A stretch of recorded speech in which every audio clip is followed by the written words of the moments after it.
Halo semuanya, jumpa lagi dengan saya. Kali ini mau ngebahas film-film romantis Jepang. Film-film yang bakal membuat kalian baper nih. Jadi Jepang gak cuma dikenal dengan film horor maupun film mantap-mantapnya. Yang pasti juga ada film romantisnya juga ya. Nah, apa aja itu? Tapi sebelumnya jangan lupa untuk klik like, komen, dan subscribe. Serta nyalain juga lonceng notifikasinya supaya nggak ketinggalan video-video dari saya.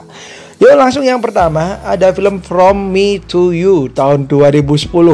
Diceritakan nih, ada siswi dimana siswinya ini nggak populer guys, dan sering dibully teman-temannya karena dia mirip dengan hantu Jepang. Jadi penampilannya ini serem nih, siswi nggak mau dandan juga. Kemudian ada cowok nih yang ganteng, kece, dan keren abis yang populer banget di sekolahnya.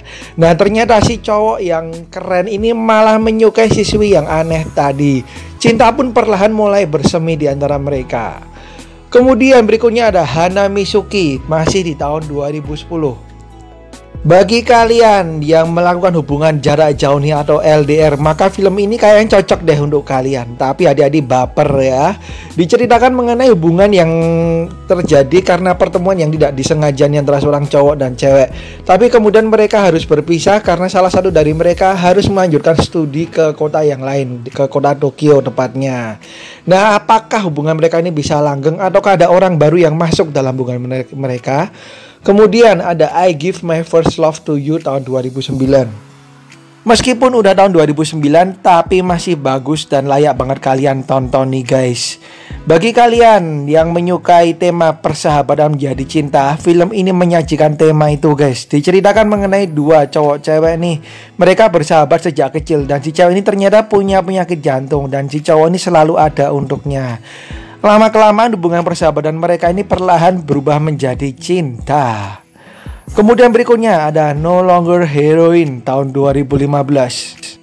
Film ini menyajikan cinta segitiga guys, dimana cewek ini merasa tidak seenak yang dibayangkan orang bagaimana ia disukai oleh dua cowok keren sekaligus. Nah ternyata hal itu malah membuatnya bingung dan dihadapkan pada masalah yang pelik nih guys. Dia harus memilih salah satunya. Dan cinta mulai bersemi ketika ia mulai dekat dengan salah satu dari cowok tersebut. Nah bagaimana kelanjutannya? Kemudian berikutnya ini juga film ternama bahkan ini dari Jepang, yaitu LDK tahun 2014.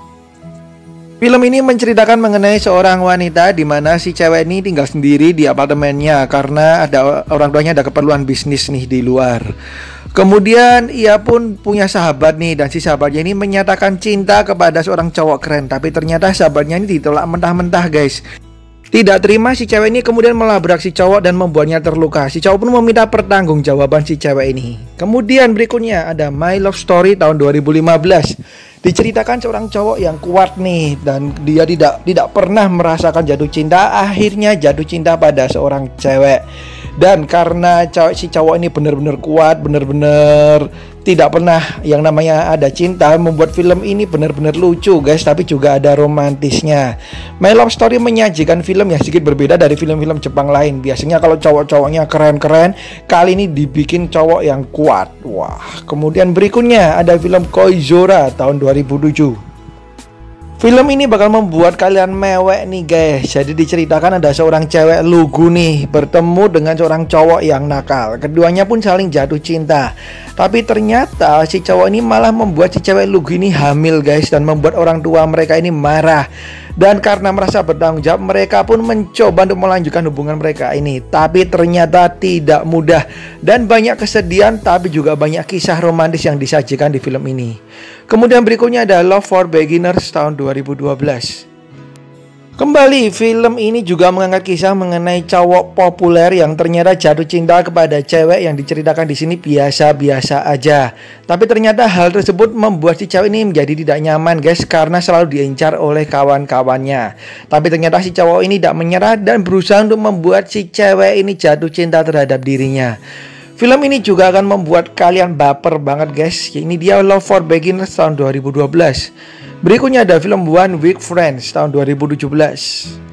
Diceritakan ada seorang cewek yang setiap seminggu sekali ingatannya hilang guys. Jadi setiap Senin ia akan lupa akan semua yang sudah dilakukan selama seminggu belakangan.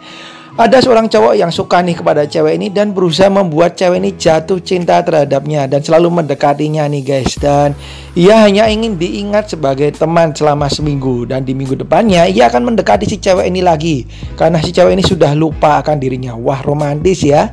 Kemudian berikutnya ada Summer Day Your Voice tahun 2015. Diceritakan ada cowok yang suka berkelahi nih sampai ia masuk ke rumah sakit akibat berkelahi. Nah, di rumah sakit tersebut ia bertemu dengan seorang cewek yang ternyata penyakitnya ini sudah sulit disembuhkan nih guys.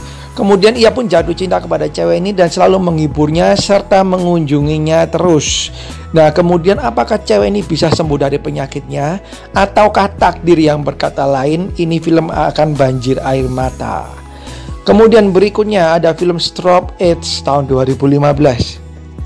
Film ini mengatakan bahwa bersahabat dengan cewek itu mesti ada kisah cinta di antara mereka. Nah, itu yang dialami si cewek ini, dimana ia jatuh cinta kepada cowok yang ia temui di kereta guys. Tapi ternyata cowok ini menolaknya karena ia sudah punya pacar. Tapi kemudian ia berteman dengan si cowok ini. Lambat laun perasaan mulai muncul di antara mereka. Nah, kemudian si cowok ini apakah memilih cewek yang baru ataukah setia kepada pacarnya? Kemudian berikutnya ada film Orange tahun 2015. Film ini menceritakan mengenai seorang cewek di mana ia mendapatkan surat dari dirinya sendiri dalam kurun 10 tahun mendatang. Jadi dia dapat surat dari dirinya di masa mendatang nih guys.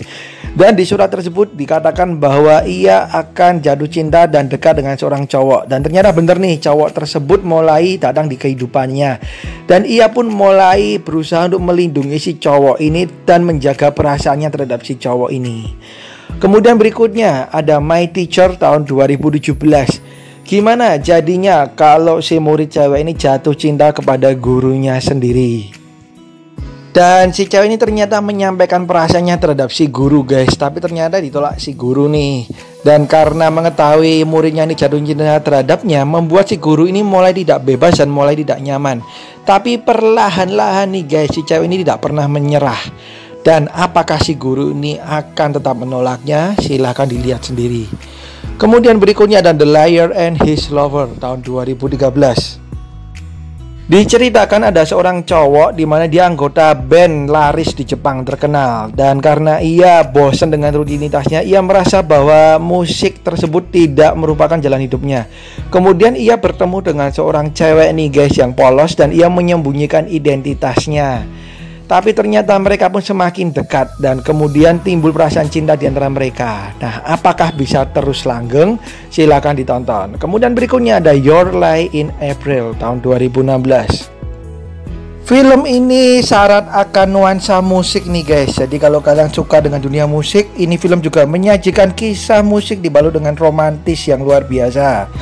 Jadi diceritakan seorang pemain piano berbakat jatuh cinta kepada seorang cewek yang pandai bermain biola nih guys. Tapi ternyata selain romantis, kisah cinta mereka ini juga dibalut dengan masalah-masalah yang pelik. Nah, ini dia Your Lie in April tahun 2016. Berikutnya ada Policeman and Me tahun 2017. Dari judulnya kita udah bisa nebak nih guys, kisah cinta antara seorang wanita dan seorang polisi, di mana seorang polisi bertemu dengan seorang wanita dan kemudian mereka berdua merasakan jatuh cinta. Tapi ternyata karena perbedaan usia yang cukup lumayan dan juga perbedaan pemikiran, hal tersebut tidaklah mudah untuk mereka lakukan. Ada masalah-masalah yang harus mereka hadapi, tapi juga kisah romantis dan kelucuan disajikan di film ini. Berikutnya ada film My Rainy Days tahun 2009. Film ini agak sedikit berbelok ya guys ya. Jadi khusus bagi kalian yang udah cukup umur. Jadi diceritakan nih mengenai kisah cinta antara wanita penghibur alias kupu-kupu malam dan juga seorang pria yang ternyata pria tersebut mempunyai penyakit serius. Dan kisah cinta mereka ini sekali lagi disajikan dengan penuh drama dan intrik sehingga layak banget untuk kalian tonton. Ada lucunya, ada romantisnya, ada sedihnya. Kemudian berikutnya ada Paradise Kiss tahun 2011. Diceritakan seorang cewek yang bergabung terhadap sebuah kelompok busana fashion dan dia dipekerjakan sebagai model. Nah, di situ ia bertemu dengan sang desainer guys, yang seorang cowok tapi ternyata sikapnya ini nyebelin banget. Tapi lama-kelamaan cinta mulai tumbuh di antara mereka. Selain menyajikan kisah-kisah cinta, film ini juga cocok banget bagi kalian yang suka dengan dunia modeling maupun dengan dunia fashion. Ini dia Paradise Kiss tahun 2011. Berikutnya ada Let Me Eat Your Pancreas tahun 2017. Siapin tisu yang banyak ya guys kalau nonton film ini. Seorang guru di mana ia teringat akan kisah cintanya 12 tahun yang lalu. Ia bertemu dengan seorang wanita yang begitu dekat dengannya dan mengisi hari-harinya meskipun si cowok ini terlihat cuek. Tapi ternyata kisah cinta mereka ini tidak bertahan lama guys, karena si cewek ini akhirnya meninggalkan dunia ini. Ini dia Let Me Eat Your Pancreas. Berikutnya ada The 100 Love With You tahun 2017. Film ini lebih bercerita mengenai perputaran waktu guys. Jadi dimana si cewek ini mengalami kecelakaan dan kemudian ia terbangun di ruangan kelasnya dan ia menyadari ia terbangun pada waktu seminggu sebelumnya. Ia pun mencoba menceritakan pada cowok yang ia taksir, tapi ternyata banyak hal-hal yang akan ia rubah di waktu seminggu itu. Ini dia The 100 Love With You. And the last one ada Our Meal for Tomorrow tahun 2017. Kalau kalian cari film romantis yang ringan, kemudian tidak terlalu banyak intrik dan enak banget untuk dinikmati, maka ini filmku cocok banget nih untuk kalian. Jadi diceritakan nih mengenai kisah cinta dari mereka bertemu sekolah sampai akhirnya mereka memutuskan untuk menikah. Dimana film ini disajikan secara romantis, secara ringan dan juga meskipun ada sedihnya tapi nggak banget. Ini dia Our Meal for Tomorrow. Oke, itu dia guys film-film romantis Jepang yang harus kalian tonton, yang bikin kalian baper. Ada senengnya, ada romantisnya, ada sedihnya. Banyak banget film-film Jepang romantis yang bagus, tapi saya hanya pilihkan sekitar 20-an ini ya guys ya. Dan semoga kalian cocok. Kalau ada masukan-masukan bisa kalian tulis di kolom komentar. Oke, sekian dari saya, thank you banget udah nonton. Sampai jumpa di video saya yang lain. Bye-bye.